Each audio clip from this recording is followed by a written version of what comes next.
ओम गुरुर्ब्रह्मा गुरुर्विष्णु गुरुर्देवो महेश्वरः गुरुर्साक्षात् परं ब्रह्म तस्मै श्री गुरवे नमः। ओम श्रीनारायण परमगुरवे नमः. ഗുരുദേവ തൃപാദങ്ങൾ രചിച്ച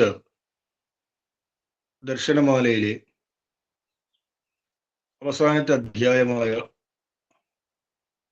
നിർവാണ ദർശനമാണ് നമ്മൾ പഠിച്ചുകൊണ്ടിരിക്കുന്നത്. നിർവാണ ദർശനത്തിൽ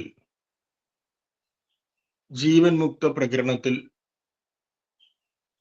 4 പ്രകാരത്തിലുള്ള ജീവൻ മുക്തന്മാരെ കുറിച്ച് ഗുരു പറയുന്നു. ബ്രഹ്മവിത്ത്, യഥാക്രമം, വരൻ, വരീയാൻ, വരിഷ്ഠൻ. ഇവയിൽ ആദ്യ 3 ജീവൻ മുക്തന്മാരുടെ ലക്ഷണങ്ങൾ നമ്മൾ ചിന്തിച്ചു. ഇനി നാലാമത്തതും അവസാനത്തതുമായ ബ്രഹ്മവിത്ത് വരിഷ്ഠന്റെ ലക്ഷണമാണ് ചിന്തിക്കുവാൻ പോകുന്നത്.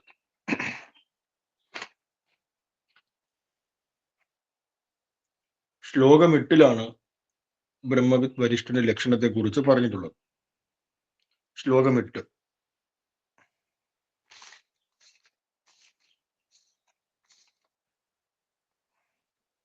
സ്വയം സ്വയം ന വേത്തി കിഞ്ചിത് ന വേദിതോപി തഥൈവ യഃ സ വരിഷ്ഠഃ സദാ വൃത്തി ശൂന്യോയം ബ്രഹ്മ കേവലം. സ വരിഷ്ഠഃ സദാ വൃത്തിശൂന്യോയം ബ്രഹ്മ കേവലം. ഈ 8ാമത്തെ ശ്ലോകത്തിലാണ് ബ്രഹ്മവിത്ത് വരിഷ്ഠൻ എന്ന് പറയുന്ന ജീവൻ മുക്തന്റെ ലക്ഷണം പറഞ്ഞിട്ടുള്ളത്. ശ്ലോകത്തിന്റെ അന്വയം യഹ സ്വയം കിഞ്ചിത് ന വേത്തി, യാതൊരാളാണോ സ്വയം തന്നെ കിഞ്ചിത് അല്പം പോലും ന വേത്തി അറിയുന്നില്ലയോ. അപ്പൊ ആ ശ്ലോകത്തില് 1ാമത്തെ വരിയിൽ അവസാനം കിഞ്ചിത് ന എന്ന് കാണാൻ സാധിക്കും. അപ്പൊ അത് കിഞ്ചിത്ത് പ്ലസ് നായാണ്. അത് രണ്ടും ചേർന്നിട്ട് കിഞ്ചിന്ന എന്ന് പറയുന്നു. അതിൽ 2 വാക്കുണ്ട്. ഒന്ന് കിഞ്ചിത്ത്, അടുത്തത് ന എന്നുള്ളത്. അപ്പൊ ന വേത്തി എന്നാണ് മനസ്സിലാക്കേണ്ടത്. യഹ സ്വയം കിഞ്ചിത്ത് ന വേത്തി, യാതൊരാളാണോ തന്നെ കുറിച്ച് അല്പം പോലും ബോധവാനല്ലാത്തത്, അല്പം പോലും അറിയാത്തത്, തദൈവ യഹ, അതേപോലെ തന്നെ യാതൊരാളാണോ അന്യേന വേദിതഃ അപി ന വേത്തി. അപ്പൊ അന്യേന എന്നുള്ള പദം ഇവിടെ ഇല്ല. ഈ 8ാമത്തെ ശ്ലോകത്തിൽ ആ പദമില്ല. അപ്പൊ നമ്മൾ കഴിഞ്ഞ ശ്ലോകത്തിൽ ആ പദം ഉണ്ടായിരുന്നു. അപ്പൊ ആ പദം ഇങ്ങോട്ടേക്ക് എടുക്കുകയാണ്, അധ്യാഹാരം ചെയ്തു. അപ്പൊ അന്യേന വേദിതഃ അപി എന്ന് പറഞ്ഞാൽ മറ്റൊരാളാൽ അറിയിക്കപ്പെട്ട് കഴിഞ്ഞാലും ന വേത്തി അറിയുന്നില്ല. സ വരിഷ്ഠഃ, അവൻ ബ്രഹ്മവിത്ത് വരിഷ്ഠൻ എന്നറിയപ്പെടുന്നു. അയം സദാ വൃത്തിശൂന്യഃ കേവലം ബ്രഹ്മം. ബ്രഹ്മവിത്ത് വരിഷ്ഠനാകട്ടെ സദാ വൃത്തിശൂന്യസ്ഥിതിയിലിരിക്കുന്നു, കേവലമായ ബ്രഹ്മസ്വരൂപനാകുന്നു. ഇതാണ് ഈ ശ്ലോകത്തിന്റെ താല്പര്യം.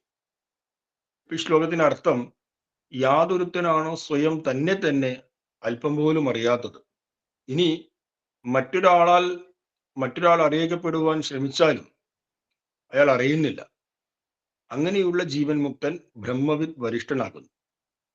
ബ്രഹ്മവിത്ത് വരിഷ്ഠൻ എപ്പോഴും വൃത്തിശൂന്യനും, വൃത്തിശൂന്യം എന്ന് പറഞ്ഞാൽ വൃത്തിയില്ലാത്ത ആൾ എന്നല്ല അർത്ഥം, മറിച്ച് അന്തःകരണ വൃത്തികളില്ലാത്തയാൾ എന്ന് മനസ്സിലാക്കണം. വൃത്തിശൂന്യനും കേവലം ബ്രഹ്മസ്വരൂപനുമാകുന്നു.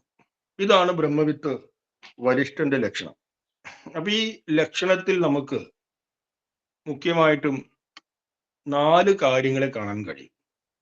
4 കാര്യങ്ങളാണ് ഗുരുദേവൻ ബ്രഹ്മവിദ് വരിഷ്ഠന് ലക്ഷണമായി ഈ ശ്ലോകത്തിലൂടെ പറഞ്ഞിട്ടുള്ളത്. അതിൽ ഒന്നാമത്തെ കാര്യമാണ് സ്വയം കിഞ്ചിത്ത് ന വേത്തി. സ്വയം യാതൊരു പ്രകാരത്തിലും തന്നെ അറിയുന്നില്ല. കിഞ്ചിത്ത് ഒരു പ്രകാരത്തിൽ. ഇപ്പൊ നമുക്ക് നമ്മെ അറിയാൻ വേണ്ടി ഒരുപാട് ഉപായങ്ങളുണ്ട്. ആ ഉപായങ്ങളൊന്നും ഉപയോഗിച്ച് തന്നെ യാതൊരു പ്രകാരത്തിലും ഒരു തരത്തിലും തന്നെക്കുറിച്ച് ബോധ്യവാനാകുന്നില്ല. തന്നെക്കുറിച്ച് കോൺഷ്യസ് ആകുന്നില്ല. ഇതാണ് ഒന്നാമത്തെ ലക്ഷണം. സ്വയം കിഞ്ചിത്ത് ന വേത്തി. രണ്ടാമത്തെ ലക്ഷണം എന്താണ്? അന്യേന വേദിതഃ അപി ന വേത്തി.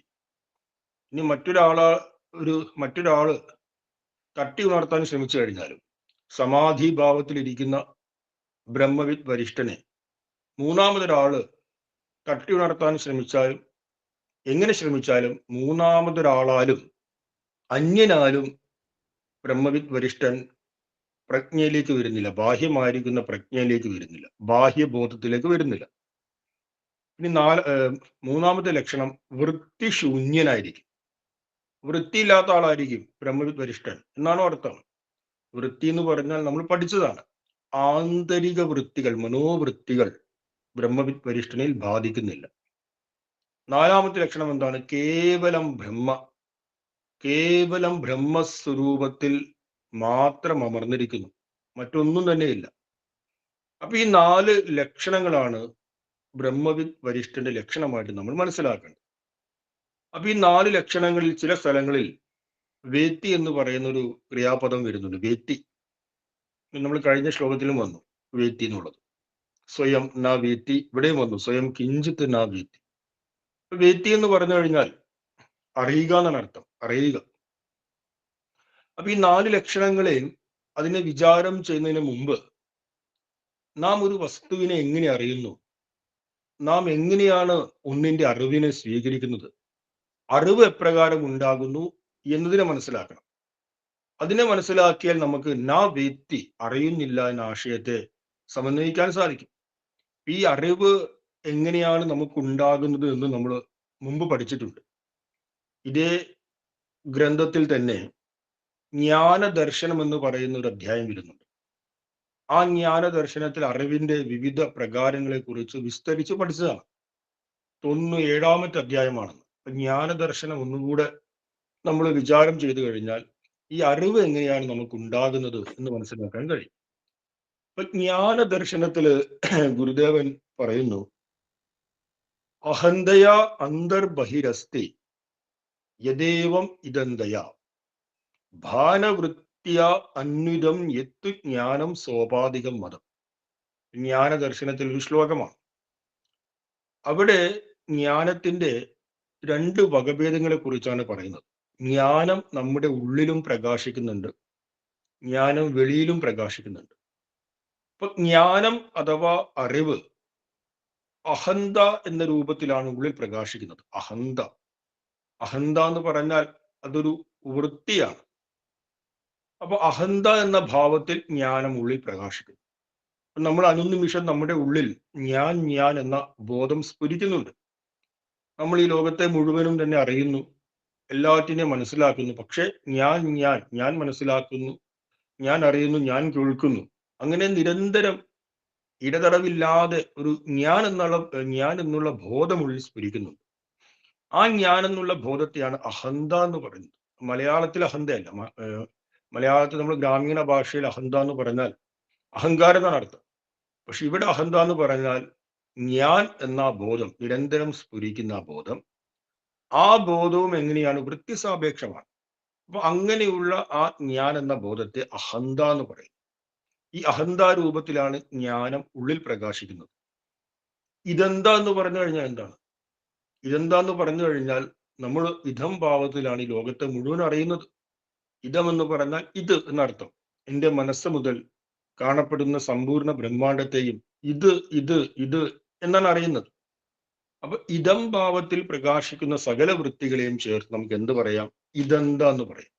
അപ്പൊ അഹന്ത ഇതെന്ത എന്ന 2 രൂപത്തിലാണ് ജ്ഞാനം ഉള്ളിൽ പ്രകാശിക്കുന്നത്. അപ്പൊ നമ്മൾ മനസ്സിലാക്കി അഹന്ത എന്ന് പറഞ്ഞാൽ വൃത്തി സാപേക്ഷമായ അഹം ബോധത്തിന്റെ അറിവാണ്. ഇതെന്താന്ന് പറഞ്ഞു കഴിഞ്ഞാലും വൃത്തി സാപേക്ഷമായ ഇതം ബോധത്തിന്റെ അറിവാണ്.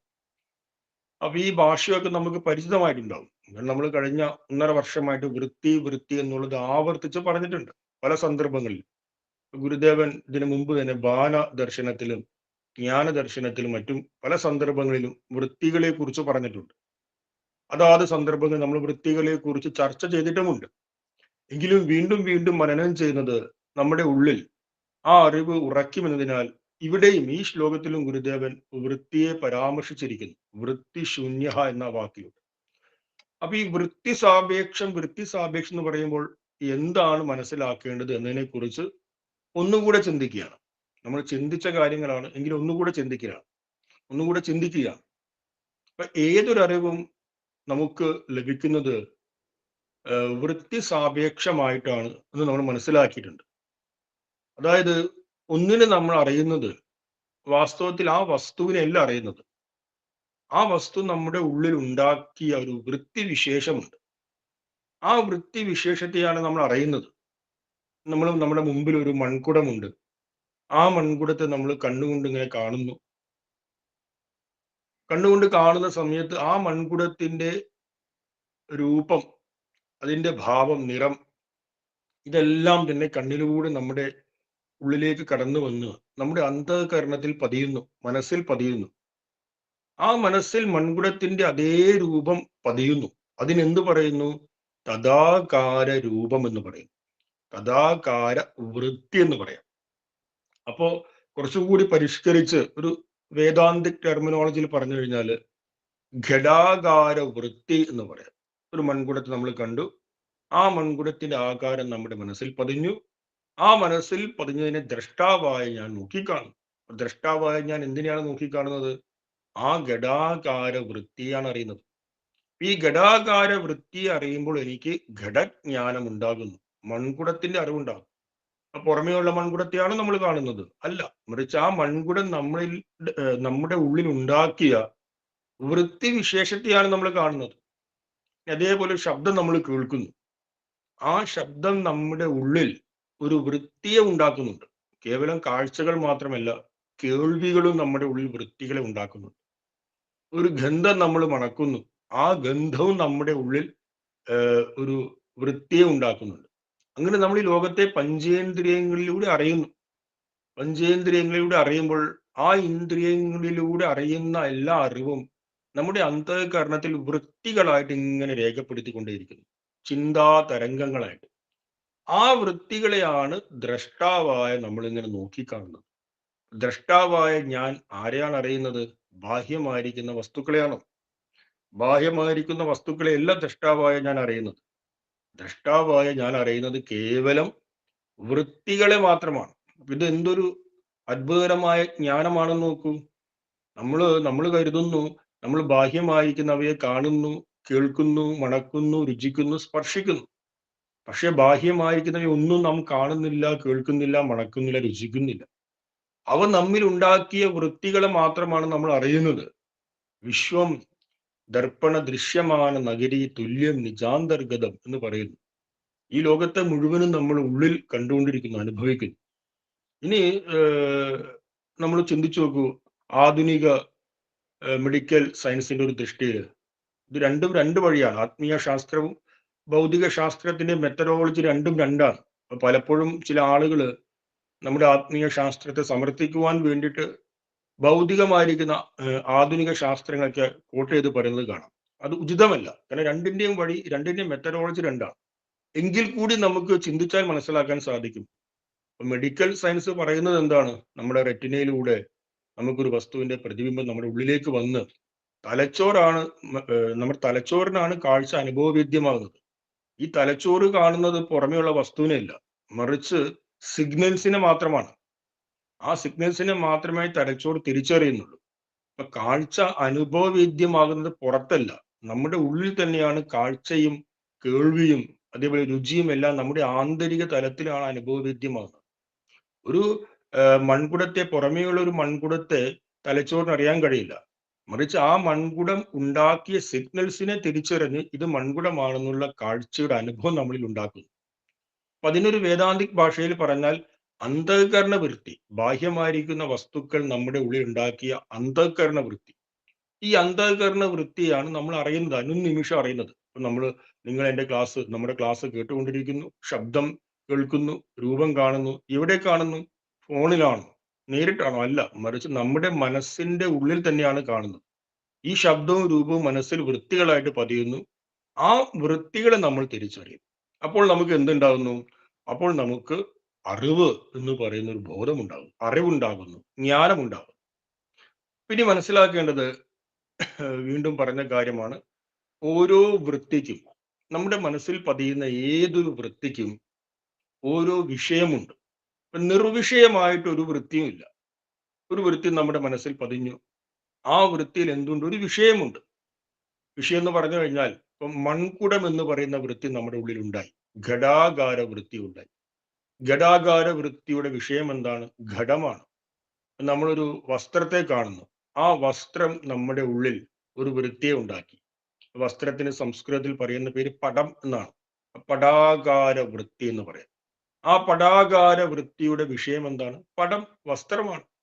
നാം ഒരു വ്യക്തിയെ കാണുന്നു, ആ വ്യക്തിയുടെ രൂപവും ഭാവവും ശബ്ദവും നമ്മുടെ ഉള്ളിൽ പതിഞ്ഞു. അപ്പൊ ആ വൃത്തിയുടെ വിഷയം എന്താണ്? ആ വ്യക്തിയാണ്. അപ്പോൾ ഈ വൃത്തികൾക്കെല്ലാം തന്നെ, നമ്മുടെ ഉള്ളിൽ പതിയുന്ന ലക്ഷക്കണക്കിന് വൃത്തികൾക്കെല്ലാം തന്നെ ഓരോരോ വിഷയങ്ങളും ഉണ്ടാകും. നിർവിഷയമായിട്ട്, വിഷയങ്ങളില്ലാതെ ഒരു വൃത്തിയും നമ്മുടെ ഉള്ളിൽ പതിയുന്നില്ല. ഇനി നോക്കൂ, ഇനി വളരെ രസകരമായ കാര്യം, നമ്മൾ കഴിഞ്ഞ ക്ലാസ്സിൽ പറഞ്ഞ അതേ കാര്യം വീണ്ടും ആവർത്തിക്കാം. തപ്തലോഹ പിണ്ഡവത്ത് എന്നൊരു ഉദാഹരണം നമ്മൾ ചിന്തിച്ചിട്ടുണ്ട്. തപ്തലോഹ പിണ്ഡവത്ത്, നല്ല ചുട്ടുപഴുത്ത ഒരു ഇരുമ്പ് ഗോളം. ആ ഇരുമ്പ് ഗോളത്തിന് ചൂടും പ്രകാശവും ഉണ്ടാകുന്നു. എന്തുകൊണ്ട്? അഗ്നിയുടെ സാന്നിധ്യം കൊണ്ട്. ആ അഗ്നിക്ക് ഭാരവും ആകൃതിയും, ഗോളാകൃതിയും അനുഭവപ്പെടുന്നു. എന്തുകൊണ്ട്? ഇരുമ്പിന്റെ സാന്നിധ്യം കൊണ്ട്. ഇരുമ്പ് ഗോളം തന്റെ ഗുണത്തെ അഗ്നിയിലേക്കും, അഗ്നി തന്റെ ഗുണങ്ങൾ ഇരുമ്പ് ഗോളത്തിലേക്കും പരസ്പരം അധ്യാസം ചെയ്തു. ഇതിന് നമുക്ക് ധർമാധ്യാസം അഥവാ അന്യോന്യ അധ്യാസം എന്ന് പറയും. ഇതേപോലൊരു ധർമാധ്യാസം നമ്മുടെ ഉള്ളിൽ നടക്കുകയാണ്, നമ്മുടെ മനസ്സിൽ നടക്കുകയാണ്. എന്താണ് ആ ധർമാധ്യാസം? നമ്മൾ പറഞ്ഞു, ഓരോ വൃത്തികൾക്കും ഓരോ വിഷയമുണ്ടെന്ന് പറഞ്ഞു. വൃത്തികളിലെ ആ വിഷയത്തിലേക്ക് അഹം അധ്യാസം ചെയ്യപ്പെടുന്നു. അഹം എന്ന് പറഞ്ഞാൽ നമ്മുടെ ഉള്ളിലുള്ള അഹംബോധം. ആ അഹംബോധം വൃത്തികളുടെ വിഷയത്തിലേക്ക് അധ്യാസം ചെയ്യപ്പെടുന്നു.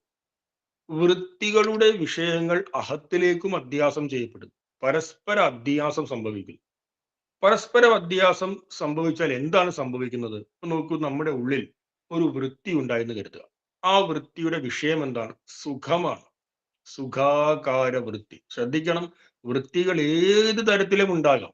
കേവലം ഘടാകാര വൃത്തി, പടാകാര വൃത്തി എന്നത് മാത്രമല്ല, ഏത് തരത്തിലും വൃത്തികൾ ഉണ്ടാകാം. അതേപോലെ നമ്മളൊരു സുഖത്തെ അനുഭവിക്കുകയാണ്, നല്ലൊരു ഭക്ഷണം കഴിച്ചു ഒരു സുഖം, അല്ലെങ്കിൽ എന്തെങ്കിലും വിഷയങ്ങൾ അനുഭവിച്ചു അപ്പോഴൊരു സുഖം. ആ സുഖവും, നാം അനുഭവിക്കുന്ന ആ സുഖവും വൃത്തിയായിട്ടുള്ളിൽ രേഖപ്പെടുത്തുന്നുണ്ട്. അപ്പൊ ആ സുഖത്തിന്റെ പേരെന്താണ്? ആ വൃത്തിയുടെ പേരെന്താണ്? സുഖാകാര വൃത്തി എന്ന് പറയും. ഈ സുഖാകാര വൃത്തിയിൽ സുഖം എന്നതാണ് വിഷയമായിട്ടുള്ളത്. അപ്പൊ ആ സുഖം എന്ന വിഷയത്തിലേക്ക് ഞാൻ എന്ന ബോധം അധ്യാസം ചെയ്യപ്പെടുന്നു. ആ സുഖം എന്ന വിഷയം ഞാൻ എന്ന എന്നിലേക്കും അധ്യാസം ചെയ്യപ്പെടുന്നു. ഈ പരസ്പരം അധ്യാസം സംഭവിക്കുന്നു. ഇങ്ങനെ പരസ്പരം അധ്യാസം സംഭവിച്ചാൽ നമുക്ക് എന്ത് ഫീലിംഗ് ഉണ്ടായി? നമുക്ക് ഞാൻ സുഖിയാണ് എന്ന ഫീലിംഗ് ഉണ്ടായി. അതേപോലെ ദുഃഖാകാര വൃത്തിയിൽ ദുഃഖം എന്ന വിഷയത്തിലേക്ക് നാം നമ്മുടെ അഹംബോധത്തെ അധ്യാസം ചെയ്യുന്നു. ദുഃഖം എന്ന വിഷയം എന്നിലേക്കും അധ്യാസം ചെയ്യുന്നു. അങ്ങനെ ഈ പരസ്പര അധ്യാസത്തിലൂടെ നമുക്ക് എന്ത് ഫീലിംഗ് ഉണ്ടായി? ഞാൻ ദുഃഖിയാണ്. അങ്ങനെ നോക്കൂ, നമ്മൾ ഇപ്പോൾ ഞാൻ സുഖിയാണ്, ഞാൻ ദുഃഖിയാണ്, ഞാൻ വെളുത്തവനാണ്, ഞാൻ കറുത്തവനാണ്, ഞാൻ ഇന്ന കുലത്തിലാണ്, ഗോത്രത്തിലാണ്, ഇന്ന ഭാഷ, ഇന്ന വേഷം, ഇങ്ങനെയെല്ലാം ഞാൻ ഇതുമായി ചേർത്താണ് മനസ്സിലാക്കുന്നത്. നോക്കൂ, ഞാൻ സുഖത്തെ നിരീക്ഷിക്കുകയാണ് എന്ന ബോധം നമ്മൾ ആരെങ്കിലും ഉണ്ടാവും എന്ന ബോധം നമ്മളിൽ ഉണ്ടാകുന്നില്ല. നമ്മുടെ ഉള്ളിൽ ഒരു സുഖാകാര വൃത്തി വന്നു കഴിഞ്ഞാൽ ആ സുഖത്തെ ഞാൻ നിരീക്ഷിക്കുന്നു. ഞാൻ ഈ സുഖവുമായി ചേർന്ന വസ്തുവല്ല, ഞാൻ ഭിന്നനാണ്, ഞാൻ ഇവയെല്ലാം നിരീക്ഷിക്കുന്ന ഒരു ദ്രഷ്ടാവാണ് എന്ന ബോധം ഉണ്ടാകുന്നില്ല. മറിച്ച് ഏത് ബോധമാണ് ഉണ്ടാകുന്നത്? ഞാൻ സുഖിയാണ്, ഇന്ന് എനിക്ക് വയ്യ, ഇന്ന് സുഖമില്ല, ഇന്ന് മനസ്സ് ശരിയല്ല, ഞാൻ ദുഃഖിയാണ്. ഇനിയോ നമ്മുടെ ശരീരത്തിന്റെ നിറം, ആ ശരീരത്തിന്റെ നിറം പോലും നമ്മുടെ ഉള്ളിൽ വൃത്തിയായിട്ട് രേഖപ്പെടുത്തുന്നു. വെളുത്ത നിറം, ഞാൻ വെളുത്തവനാണ്. ആ വെളുപ്പ് എന്ന വിഷയത്തോട് ധർമാധ്യാസം സംഭവിക്കുന്നു. ശ്രദ്ധിക്കുക, എന്താണ് ധർമാധ്യാസം?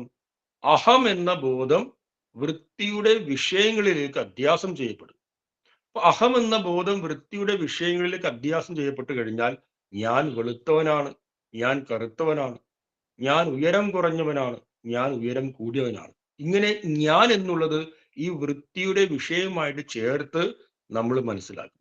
അപ്പൊ നോക്കൂ, നമുക്ക് എത്ര എത്ര എത്ര വൃത്തികളുമായി നമ്മൾ ചേരുന്നു. സുഖാകാര വൃത്തിയുമായി ചേർന്ന് ഞാൻ സുഖിയാണെന്ന് പറയുന്നു. ദുഃഖാകാര വൃത്തിയുമായി ചേർന്ന് ഞാൻ ദുഃഖിയാണെന്ന് പറയുന്നു. ഞാൻ വെളുത്തവൻ, ഞാൻ കറുത്തവൻ, അങ്ങനെ അനേകായിരം വൃത്തി വിഷയങ്ങളുമായി ചേർന്ന് നമ്മൾ നമ്മളെ തന്നെ മനസ്സിലാക്കുന്നു, ഞാൻ എന്ന രൂപയാണ്.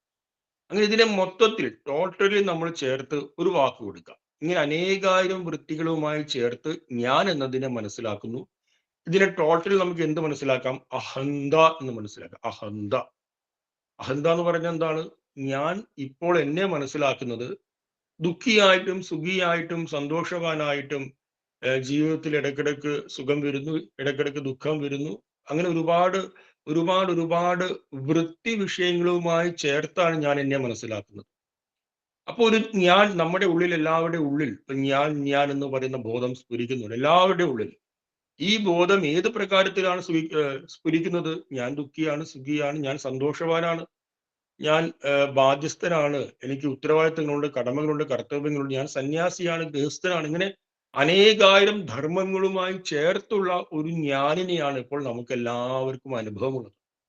നമ്മൾ ഗുരുവിന്റെ കൃതികളൊക്കെ പഠിക്കുമ്പോഴും ശാസ്ത്രവാക്യങ്ങൾ ശ്രവിക്കുമ്പോഴും ഒരു പാരമാർത്ഥികമായ അർത്ഥത്തെക്കുറിച്ച് പറയുന്നുണ്ട്. ആനന്ദ സ്വരൂപനായി ഞാൻ. ആ ആനന്ദ സ്വരൂപനായി ഞാനെ കുറിച്ച് നമുക്ക് ആർക്കെങ്കിലും അനുഭവമുണ്ടോ? ഇല്ലല്ലോ. നമ്മുടെ ജീവിതാനുഭവം എന്താണ്? നമ്മുടെ ജീവിതാനുഭവം പ്രത്യക്ഷമായിട്ടും അനേകായിരം വൃത്തി വിഷയങ്ങളുമായി ചേർന്നിരിക്കുന്ന ഒരു ഞാനാണ് അഹം. ആ അഹത്തെ നമ്മൾ പൊതുവായിട്ട് എന്ത് പറയുന്നു? ആ അഹത്തെ പൊതുവായിട്ട് അഹന്ത എന്ന് പറയുന്നു. അഹന്ത. അഹന്താഭാവത്തിലാണ് ഞാൻ ഇപ്പോൾ എന്നെ മനസ്സിലാക്കുന്നത്. ഇപ്പോൾ ഗുരുദേവൻ ഹോമമന്ത്രത്തില് പറയുന്നുണ്ട്, അഹമിത്യാജ്യം ജുഹോമി, അഹമാകുന്ന നെയ്യ് സമർപ്പിക്കുന്നു. ഈ അഹമിത്യാജ്യം ജുഹോമി എന്നതിൽ അഹം എന്താണ്? ആ അഹമാണ് ഇപ്പോഴത്തെ അഹന്ത. നമ്മൾ പറഞ്ഞിട്ടുള്ള അനേകായിരം വൃത്തിവിശേഷങ്ങളുമായി ചേർന്ന് ആ വൃത്തിവിശേഷങ്ങൾ തന്നെയാണ് ഞാൻ എന്ന് മനസ്സിലാക്കി വെച്ചിരിക്കുന്ന ഒരു അഹന്താബോധമുണ്ട്. ആ അഹന്താബോധത്തെയാണ് നമ്മൾ നെയ്യുന്ന രൂപേണ ഹോമത്തിൽ അർപ്പിക്കേണ്ടത്, സമർപ്പിക്കേണ്ടത്. അല്ലാതെ നമ്മുടെ യഥാർത്ഥമായ സ്വരൂപം എവിടെയും സമർപ്പിക്കേണ്ടതല്ല. അതിനെ സമർപ്പിക്കാൻ കഴിയില്ല. അത് മുന്നോട്ട് പറയും. ഹേയോപാധേയ വിനിർമുക്തമാണെന്ന് അടുത്ത ശ്ലോകത്തിൽ പറയും. നമ്മുടെ യഥാർത്ഥമായ സ്വരൂപത്തെ നമുക്ക് സ്വീകരിക്കാനും കഴിയില്ല, എവിടേക്കെങ്കിലും സമർപ്പിക്കാനും കഴിയില്ല. അത് ത്യാജ്യവുമല്ല, ഗ്രാഹ്യവുമല്ല. അപ്പൊ ഹോമമന്ത്രത്തിൽ പറഞ്ഞിരിക്കുന്ന അഹമിത്യാജ്യം ജുഹോമി, ഏത് അഹത്തെയാണ് ഞാൻ അഗ്നിയിലേക്ക് സമർപ്പിക്കേണ്ടത്? അനേകായിരം വൃത്തി വിഷയങ്ങളുമായി ചേർന്ന് ഇപ്പോൾ ഞാൻ എന്നെ കുറിച്ച് മനസ്സിലാക്കുന്നു. ഞാൻ ദുഃഖിയാണ്, സുഖിയാണ്, ഞാൻ ഇന്നയാളാണ്, ഇങ്ങനെ ഇങ്ങനെ മനസ്സിലാക്കുന്നു. ഈ അഹംബോധത്തെയാണ് നെയ്യ് എന്ന രൂപേണ യജ്ഞത്തിലേക്ക് സമർപ്പിക്കേണ്ടത്. ഇനി നോക്കൂ, നമ്മൾ പറയുന്ന ഒരു ഗ്രന്ഥം, പലപ്പോഴും പറയുന്ന ഗ്രന്ഥമാണ് ബ്രഹ്മവിദ്യാ പഞ്ചകം. ആ ബ്രഹ്മവിദ്യാ പഞ്ചകത്തിൽ ശിഷ്യൻ ഒരു ചോദ്യം ചോദിക്കുന്നുണ്ട് ഗുരുവിനോട്. രണ്ട് ചോദ്യം ചോദിക്കുന്നുണ്ട്. അതിൽ ആദ്യത്തെ ചോദ്യം അഹം കഹ എന്നാണ്. കോഹം. അഹം കഹ എന്ന് പറഞ്ഞാൽ ഈ അഹം ആരാണ്, ഞാൻ ആരാണ് എന്നുള്ളത് എല്ലാവർക്കും അറിയാം. ആ ശിഷ്യനും അറിയാം ഞാൻ ആരാണെന്ന്, വ്യക്തമായിട്ട് അറിയാം ഞാൻ ആരാണ്. അപ്പൊ ഞാൻ ആരാണെന്ന് അറിഞ്ഞിട്ടും പിന്നെ ഞാൻ ആര് എന്ന് ഗുരുവിനോട് ചോദിക്കേണ്ട കാര്യമില്ലല്ലോ.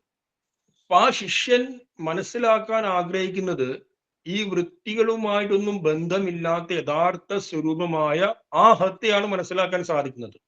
അതുകൊണ്ടാണ് ഞാൻ ആരെന്ന് ചോദിച്ചത്. ഞാൻ ആരെന്ന് ചോദിക്കുമ്പോൾ ആ ശിഷ്യന് തന്നെ കുറിച്ച് അറിയാം. ആ ശിഷ്യൻ വർത്തമാന കാലത്ത് തന്നെ കുറിച്ച് എപ്രകാരം മനസ്സിലാക്കിയിരിക്കുന്നു?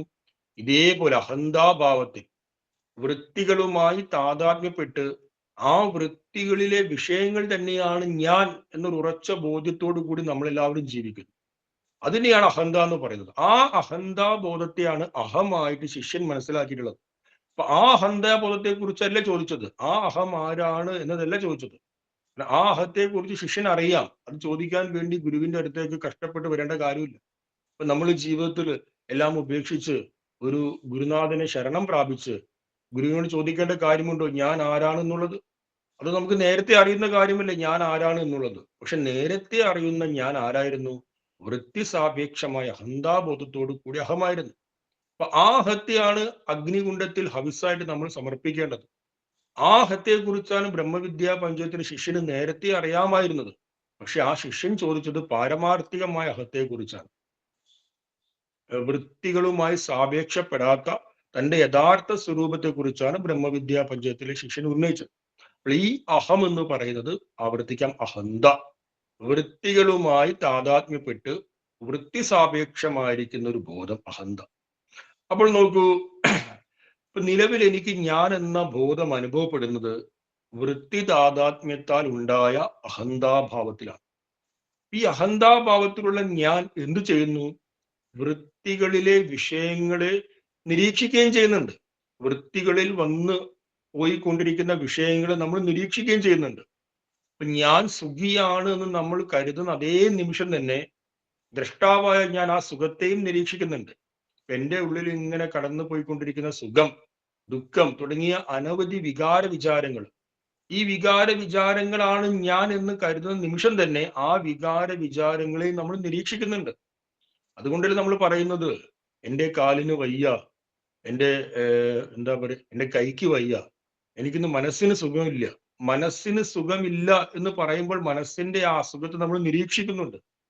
അതുകൊണ്ടാണ് മനസ്സിന് സുഖമില്ല എന്ന് പറയാൻ സാധിക്കുന്നത്.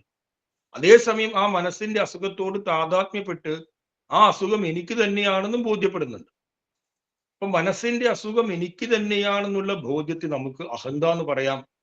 മനസ്സിന്റെ ആ അസുഖത്തെ നിരീക്ഷിക്കുന്ന ഭാവത്തെ എന്ത് പറയാം? ഇതെന്താ എന്ന് പറയാം. നമ്മുടെ മനസ്സിൽ വരുന്ന, നമ്മുടെ അന്ധകരണത്തിൽ വരുന്ന വൃത്തികൾ, ആ വൃത്തികളിലെ ഓരോ വിഷയത്തെയും നമ്മൾ സൂക്ഷ്മമായിട്ട് നിരീക്ഷിക്കുകയും ചെയ്യും. മനസ്സിൽ ഉത്പന്നമാകുന്ന ഭാവങ്ങൾ തൊട്ട് ഈ പ്രപഞ്ചത്തിൽ കാണുന്ന മുഴുവൻ കാര്യങ്ങളെയും ഇതെന്ത എന്ന ഭാവത്തിൽ നമ്മൾ നിരീക്ഷിക്കുന്നു, അറിയുന്നു. അപ്പൊ നോക്കൂ, എന്താണ് ഇതെന്താ? ഇതെന്താന്ന് പറഞ്ഞാൽ ഞാൻ നിരീക്ഷിക്കുന്ന കാര്യങ്ങൾ, എൻ്റെ മനസ്സിൽ ഉത്പന്നമാകുന്ന വൃത്തി വിഷയങ്ങൾ തൊട്ട് ഈ സമ്പൂർണ്ണ അണ്ടകടാഹത്തെയും ഇതം എന്ന ഭാവത്തെ ഞാൻ നിരീക്ഷിക്കുന്നു, ഞാൻ അറിയുന്നു. അതിനെ ഇതെന്താന്ന് പറയാം. അപ്പൊ ജ്ഞാനം, അറിവ് നമ്മുടെ ഉള്ളിൽ ഉണ്ടാകുന്നത് ഇതെന്താ രൂപത്തിലും അഹന്താ രൂപത്തിലുമാണ് എന്ന് മനസ്സിലാക്കുക. ഇനി നമ്മൾ ഇത്രയും ആമുഖമായിട്ട് പറയുന്നത് ഈ ബ്രഹ്മവിദ് വരിഷ്ഠന്റെ ലക്ഷണത്തിലേക്ക് കടക്കാൻ വേണ്ടിയിട്ടാണ്. കിഞ്ചിത് സ്വയം കിഞ്ചിത് ന വേത്തി എന്നൊക്കെ പറഞ്ഞു. അപ്പൊ ആ ലക്ഷണത്തെ നമുക്ക് മനസ്സിലാക്കാൻ, പൂർണ്ണമായ രീതിയിൽ മനസ്സിലാക്കാൻ, അതിലേക്ക് പ്രവേശിക്കാൻ ഒരു ആമുഖം ആവശ്യമാണ് അറിവിന്റെ കാര്യത്തിൽ. അപ്പൊ ഇനി നോക്കൂ, സ്വയം വേത്തി എന്നുള്ളൊരു ആശയം നമുക്ക് എടുക്കാം. സ്വയം വേത്തി, സ്വയം ഞാൻ എന്നെ അറിയുന്നു. ഈ സ്വയം വേത്തി എന്ന് പറയുമ്പോൾ എന്താണ് മനസ്സിലാക്കേണ്ടത്? എനിക്ക് എന്നെ കുറിച്ച് അറിയാമെന്ന് പറയുമ്പോൾ ഞാൻ എന്നെ അഹന്താ രൂപത്തിൽ മനസ്സിലാക്കുന്നു. ഞാൻ വൃത്തി സാപേക്ഷമായിട്ട് എന്നെ മനസ്സിലാക്കുന്നു. വൃത്തികളുമായി താതാത്മ്യപ്പെട്ട രീതിയിൽ എന്നെ മനസ്സിലാക്കുന്നു. അതാണ് സ്വയം വേത്തി. ഇപ്പൊ നമ്മളെല്ലാവരും ഇപ്പോൾ സ്വയം വേത്തി രൂപത്തിൽ ഇരിക്കുന്നു. എല്ലാവർക്കും നമ്മെക്കുറിച്ച്, സ്വയത്തെക്കുറിച്ച് അറിയാം. ഞാൻ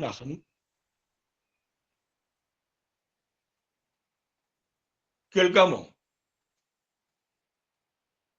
കേൾക്കാം. കട്ടായി കൊടുക്ക്. ഇപ്പം വന്നു. ഓക്കെ. അപ്പൊ സ്വയം വേത്തി എന്ന് പറയുമ്പോൾ വൃത്തി സാപേക്ഷമായിരിക്കുന്ന രീതിയിൽ ഞാൻ എന്നെ മനസ്സിലാക്കുന്നു. ഇനി അന്യേന വേത്തി എന്ന് പറയുമ്പോൾ എന്താണ്? മറ്റൊരാളാൽ മനസ്സിലാക്കപ്പെടുന്നു.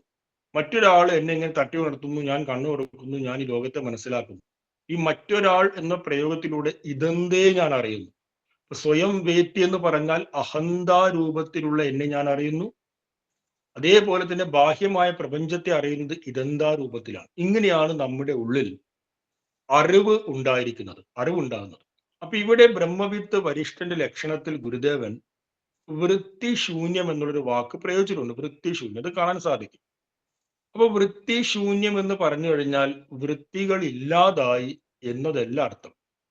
മറിച്ച് വൃത്തിശൂന്യം എന്ന അർത്ഥത്തെ നമുക്ക് ബ്രഹ്മവിത്ത് വരിഷ്ഠന്റെ ആ ലക്ഷണവുമായി ചേർത്ത് തന്നെ മനസ്സിലാക്കാം.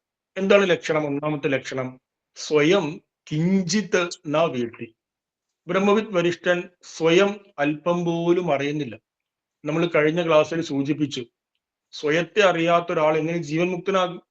നമുക്ക് നമ്മെക്കുറിച്ചൊക്കെ അറിയാം, പക്ഷെ സ്വരൂപ സാക്ഷാത്കാരം സിദ്ധിച്ച ഒരു ജീവൻ മുക്തന് സ്വയത്തെ കുറിച്ച് അറിയില്ല എന്ന് പറയുമ്പോൾ അത് തെറ്റല്ലേ? അതെങ്ങനെ ശരിയാകുമെന്ന് ഒരു പ്രശ്നം ഉന്നയിച്ചു. അതിന് ഉത്തരവും നൽകിയതാണ്. അപ്പോൾ സ്വയം കിഞ്ചിത്ത് നാ വേത്തി, സ്വയം ഒന്നും തന്നെ ബ്രഹ്മവിത്ത് വരിഷ്ഠൻ അറിയുന്നില്ല എന്ന് പറയുമ്പോൾ എന്താണ് മനസ്സിലാക്കേണ്ടത്? വൃത്തി സാപേക്ഷമായ രീതിയിലല്ല ബ്രഹ്മവിത്ത് വരിഷ്ഠൻ സ്വയത്തെ മനസ്സിലാക്കുന്നത്. നമ്മളെല്ലാവരും വൃത്തി സാപേക്ഷമായ രീതിയിലാണ് സ്വയത്തെ മനസ്സിലാക്കുന്നത്. എന്നാൽ ബ്രഹ്മവിത്ത് വരിഷ്ഠൻ വൃത്തി സാപേക്ഷമായ രീതിയിൽ അഹന്താഭാവത്തിലല്ല സ്വയത്തെ മനസ്സിലാക്കുന്നത്. വൃത്തികളിലെ വിഷയങ്ങളുമായി ധർമാധ്യാസത്തിലൂടെ ആ വിഷയങ്ങളുമായി താതാത്മ്യപ്പെട്ട് ഞാൻ സുഖിയാണ്, ഞാൻ ദുഃഖിയാണ്, ഞാൻ ഇന്നയാളാണ്, ഞാൻ ഇന്നയാളല്ല എന്ന രീതിയിലുള്ള അഹംബോധത്തെയല്ല ബ്രഹ്മവിത്ത് വരിഷ്ഠൻ മനസ്സിലാക്കുന്നത്. അതുകൊണ്ട് സ്വയം കിഞ്ചിത്ത് ന വേത്തി എന്ന് പറയുമ്പോൾ അഹന്താരൂപത്തിലുള്ള ജ്ഞാനം ബ്രഹ്മവിത്ത് വരിഷ്ഠനില്ല. ഇനി അടുത്ത് നോക്കൂ, അന്യേന വേദിത അപി ന വേത്തി. മറ്റൊരാൾ ഇങ്ങനെ തട്ടി ഉണർത്തി എന്ന് കരുതുക. സമാധി ഭാവത്തിൽ മുഴുകിയിരിക്കുന്ന ബ്രഹ്മവിത്ത് വരിഷ്ഠനെ മറ്റൊരാൾ ഇങ്ങനെ തട്ടി ഉണർത്തി. ഇവിടെ അന്യേന ശബ്ദത്തിലൂടെ നമ്മൾ കഴിഞ്ഞ ശ്ലോകത്തിൽ നിന്ന് അനുവർത്തനം ചെയ്തിരിക്കുന്ന അന്യേന ശബ്ദത്തിലൂടെ ഇദന്തയെ മനസ്സിലാക്കണം. ഇദം ഭാവത്തിലുള്ള ജ്ഞാനം. അപ്പോൾ ആ ഇദം ഭാവത്തിലുള്ള ജ്ഞാനത്തെയും ബ്രഹ്മവിത്ത് വരിഷ്ഠൻ അറിയുന്നേയില്ല, അല്പം പോലും. ബ്രഹ്മവിത്ത് വരിയാൻ തുടങ്ങിയ ജീവൻ മുക്തന്മാർ ഇദം ഭാവത്തെ അറിയുന്നുണ്ട്. എന്നാൽ ബ്രഹ്മവിത്ത് വരിഷ്ഠനാകട്ടെ നൈഷ്കർമ്മ്യ സ്ഥിതിയുടെ ഏറ്റവും ഉച്ചകോടിയിൽപ്പെട്ട അവസ്ഥയിലാണ്. ഇദം ഭാവത്തെയും അറിയുന്നില്ല, ഇദന്തേയും അറിയുന്നില്ല. എന്താണ്? അതേപോലെ അഹന്തയും അറിയുന്നില്ല.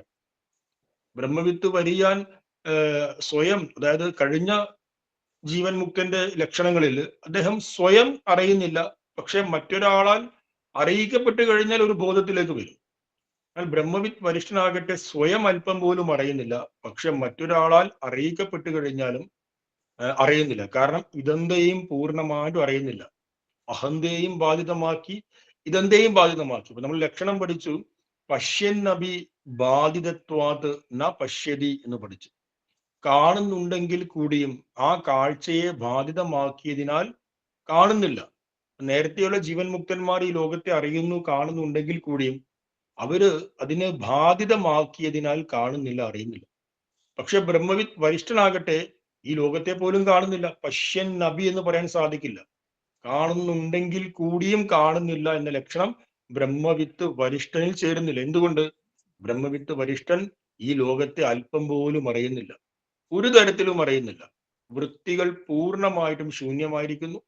ഈ ലോകത്തെ അറിയുന്നില്ല. അഹന്താഭാവത്തിൽ തന്നെയും അറിയുന്നില്ല, ഇദന്താഭാവത്തിൽ ഈ ലോകത്തെയും അറിയുന്നില്ല.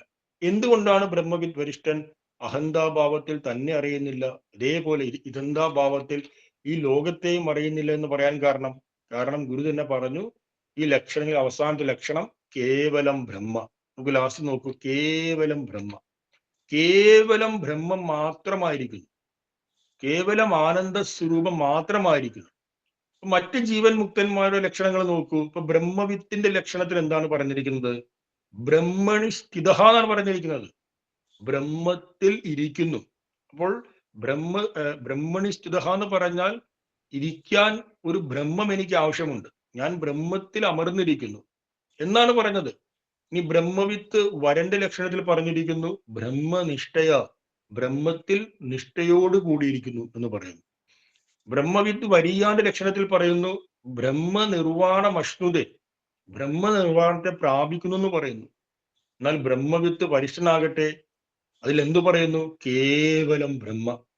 അതായത് ബ്രഹ്മത്തിൽ നിഷ്ഠ പ്രാപിക്കുവാനോ, ബ്രഹ്മത്തിൽ അമർന്നിരിക്കുവാനോ, ബ്രഹ്മത്തിൽ നിർവാണമടയുവാനോ, ബ്രഹ്മത്തിൽ സ്ഥിതനാകുവാനോ അല്ല ബ്രഹ്മവിത്ത് വരിഷ്ഠൻ ശ്രമിക്കുന്നത്. മറിച്ച് എന്താണ്? അദ്ദേഹത്തിന്റെ സ്വരൂപം തന്നെ കേവലം ബ്രഹ്മമായിരിക്കുന്നു, കേവലം സച്ചിദാനന്ദമായിരിക്കുന്നു. ഇതാണ് വ്യത്യാസം. അപ്പൊ ഇത് നൈഷ്കർമ്മ്യ സ്ഥിതിയുടെ ഏറ്റവും ഉയർന്ന അവസ്ഥയാണ്, ഏറ്റവും ഉയർന്ന അവസ്ഥ. ഇപ്പൊ ശരീരം നിലനിൽക്കുന്നു, ശരീരം നിലനിൽക്കുന്നത് കേവലം പ്രാരബ്ധം കൊണ്ടാണ്. ആ പ്രാരബ്ധം ശേഷിച്ചു കഴിഞ്ഞാൽ ശരീരം പൂർണ്ണമായിട്ട് പതിക്കും. അതുകൊണ്ട് ഇവിടെ വിദ്യാനന്ദ സ്വാമികള് ഈ വൃത്തിശൂന്യം എന്നുള്ളതിന്റെ മുമ്പിലെ സദാ എന്നുള്ള വാക്ക് ചേർത്തിട്ട് സദാ ആവൃത്തി ശൂന്യം എന്നും പറഞ്ഞിരിക്കുന്നു. ആവൃത്തി എന്ന് പറഞ്ഞാൽ വീണ്ടും ഒരു ജനന മരണ ചക്രത്തിലേക്ക് വരുന്നില്ല. ആര് വരുന്നില്ല? ബ്രഹ്മവിത്ത് വരിഷ്ഠൻ വരുന്നില്ല. എന്തുകൊണ്ട്? കാരണം ഇനി ഒരു പ്രകാരത്തിലുള്ള കർമ്മവും അദ്ദേഹത്തിൽ ശേഷിക്കുന്നില്ല. സമ്പൂർണമായ ആനന്ദ സ്വരൂപത്തിൽ അമർന്നിരിക്കുന്നു. കേവലം ബ്രഹ്മസ്വരൂപം മാത്രമായി തീർന്നിരിക്കുന്നു. അപ്പൊ ഇവിടെ നമുക്ക് മറ്റൊരു പ്രകാരത്തിൽ കൂടെ ഇതിനെ ചിന്തിക്കാൻ ശ്രമിക്കാം. മറ്റൊരു രീതിയിൽ നമ്മൾ നേരത്തെ പറഞ്ഞു, ബ്രഹ്മവിത്ത് എന്നുള്ളത് ഈശ്വരകൃതമായ ശരീരത്തോടു കൂടി ധർമ്മ സംസ്ഥാപനത്തിനു വേണ്ടി ഇവിടെ അവതരിച്ചിരിക്കുന്ന ജീവൻ മുക്തനാണ്. മറ്റു 3 പേര് ഒരു സാധകൻ ക്രമേണ ജീവൻ മുക്ത ഭാവത്തിലേക്ക് ഉയർന്ന് നൈഷ്കർമ്മ സിദ്ധിയുടെ ഓരോ പടവുകളെയും താണ്ടി നൈഷ്കർമ്മ സിദ്ധിയുടെ ഏറ്റവും പരമമായ അവസ്ഥയായ ബ്രഹ്മവിത് വരിഷ്ഠൻ എന്ന നിലയെ പ്രാപിക്കുന്നു. ഇതാണ് മറ്റു 3 എന്നും മനസ്സിലാക്കിയിട്ടുണ്ട്. അപ്പൊ ഇവിടെ നമ്മൾ ചിന്തിക്കേണ്ടത്, നമ്മൾ ഈശ്വരകൃതമായ ഒരു ജീവൻ മുക്തനാണ് ബ്രഹ്മവിത്ത് എന്ന അർത്ഥത്തെ നമ്മൾ മനസ്സിലാക്കുമെങ്കിലും മറ്റൊരു രീതിയിൽ ചിന്തിച്ചു കഴിഞ്ഞാൽ, ഒരു സാധകൻ അദ്ദേഹത്തിന്റെ സാധനയുടെ ആദ്യ കാലഘട്ടം സാധന ചെയ്യുന്നു, നല്ല രീതിയിൽ മുന്നോട്ട് പോകുന്നു. ആ മുന്നോട്ട് പോകുമ്പോൾ മനസ്സിന് ക്രമേണ ഒരു ശാന്തതയെ അനുഭവിക്കാൻ കഴിയും. നല്ലൊരു ശാന്തത. നമ്മൾ ഏതെങ്കിലും ഒരു ജപത്തെയോ അല്ലെങ്കിൽ പൂജയെയോ ധ്യാനത്തെയോ എന്തെങ്കിലുമൊക്കെ അനുഷ്ഠാനത്തെ കുറച്ചു കാലം ചെയ്യുമ്പോൾ, ഒരു 2-3 മാസം കഴിഞ്ഞാൽ നമ്മുടെ മനസ്സിന് അപാരമായ ഒരു ശാന്തത, വളരെ ഒരു സുഖകരമായ ഒരു മനോഭാവം നമുക്കുണ്ടാകും. അങ്ങനെ ശാന്തത ഉണ്ടായിക്കഴിഞ്ഞാൽ പിന്നെ നമ്മൾ ബാഹ്യമായിരിക്കുന്ന വ്യവഹാരങ്ങളിൽ, ലോക വ്യവഹാരങ്ങളിലേക്ക് അധികം ഏർപ്പെടാൻ ഇഷ്ടപ്പെടില്ല. കാരണം ഈ ലോകത്തിന്റെ ബഹളം നമ്മുടെ ഉള്ളിൽ നാം നേടിയ ആ ശാന്തതയെ ഇല്ലാതാക്കുന്നതായിരിക്കും. അതുകൊണ്ട് നോക്കൂ, ഈ ആത്മീയമായിട്ട് ചിന്തിക്കുന്ന ആളുകൾക്ക് പൊതുവെ അന്തർമുഖികളായിരിക്കും. എന്തുകൊണ്ട്? അവർ ബാഹ്യമായിട്ടുള്ള അധികം കാര്യങ്ങൾക്കും ഇടപെടില്ല. അവർ ആൾക്കൂട്ടത്തിലിരിക്കില്ല, മാറി ഇരിക്കാൻ ശ്രമിക്കും. കാരണം ഇതാണ്, മനസ്സിൽ ആ ഉണ്ടായ ശാന്തതയുടെ സുഖം അത് വല്ലാത്തൊരു അനുഭൂതിയാണ്. ആ അനുഭൂതി ലോകവ്യവഹാരത്തിൽ മുഴുകി നഷ്ടപ്പെടരുതെന്ന് ചിന്തിക്കുന്നു. അപ്പൊ ഒരു സാധകൻ അദ്ദേഹത്തിന്റെ സാധാരണഗതിയിലുള്ള പ്രാഥമികമായ ഒരു സാധനയിലൂടെ നേടിയ ആ ശാന്തത, ആ സുഖം അദ്ദേഹത്തിൽ എത്രമാത്രം ആനന്ദത്തെ ഉണ്ടാക്കുന്നു. ആ ആനന്ദം കാരണം അദ്ദേഹം ഈ ലോകവ്യവഹാരവുമായിട്ട് ബന്ധപ്പെടാൻ ആഗ്രഹിക്കുന്നില്ല. അങ്ങനെയാണെങ്കിൽ ഒരു സാധാരണ സാധകന്റെ ശാന്തത അദ്ദേഹത്തിൽ ഒരുപാട് സുഖത്തെ പകരുന്നുണ്ടെങ്കിൽ, ഈ ബ്രഹ്മവിത്ത് വരന്റെയും വരീയാന്റെയും വരിഷ്ഠന്റെയും ആത്മാനുഭൂതി എത്രമാത്രം നമുക്ക് ചിന്തിക്കാൻ കഴിയാത്തതാണ്. അവരനുഭവിക്കുന്ന ആനന്ദം അത് നമുക്ക് അളക്കുവാൻ കഴിയാത്തതാണ്. തണ്ടാറിൽ വീണും അത് ഉണ്ടാരമിക്കും ഒരു വണ്ടാണ് സൂര്യ സുഹൃതി എന്ന് ഗുരു പറഞ്ഞതുപോലെ, നമ്മൾ കരുതും നമ്മുടെ ഇപ്പോഴത്തെ ജീവിതാനുഭവത്തിൽ കർമ്മങ്ങളിൽ നിന്ന് മാറി, സുഖകരമായ സാഹചര്യങ്ങളിൽ നിന്ന് മാറി ഒരു ആനന്ദത്തിൽ മുഴുകിയിരിക്കാൻ കഴിയുമോ എന്നുള്ളതിനെ കുറിച്ച് നമുക്ക് അത്ര കണ്ട് നമുക്കത് ബോധ്യമായിരിക്കണമെന്നില്ല. പക്ഷെ ബ്രഹ്മവിത്ത് വരിയാനും വരിഷ്ഠനും വരനും എല്ലാം തന്നെ ആത്മീയതയുടെ ഏറ്റവും ഉയർന്ന അവസ്ഥയിലേക്ക്, നൈഷ്കർമ്മ്യ സ്ഥിതിയുടെ ഏറ്റവും ഉയർന്ന അവസ്ഥയിലേക്ക് അവരുടെ പ്രയത്നത്തിലൂടെ, സാധനയിലൂടെ എത്തിച്ചേർന്നിരിക്കുന്ന ആളുകളാണ്. അപ്പോൾ അവർ അനുഭവിക്കുന്ന ആനന്ദം എത്രമാത്രം വലുതായിരിക്കും,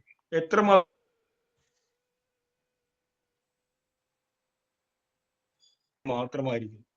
മറ്റേയാള് ബ്രഹ്മനിർവ്വാണത്തിൽ മാത്രം ഇരിക്കുന്നു, പിന്നെ ബ്രഹ്മനിഷ്ഠയിൽ മാത്രം ഇരിക്കുന്നു. ഈ അപാരമായ ആനന്ദത്തെ നുകർന്നിരിക്കുന്ന ഈ ജീവൻ മുക്തന്മാർ പിന്നെ ഒരു കാരണവശാലും ഈ ലോകത്തിലേക്ക് ഇറങ്ങുവാൻ ആഗ്രഹിക്കാറില്ല.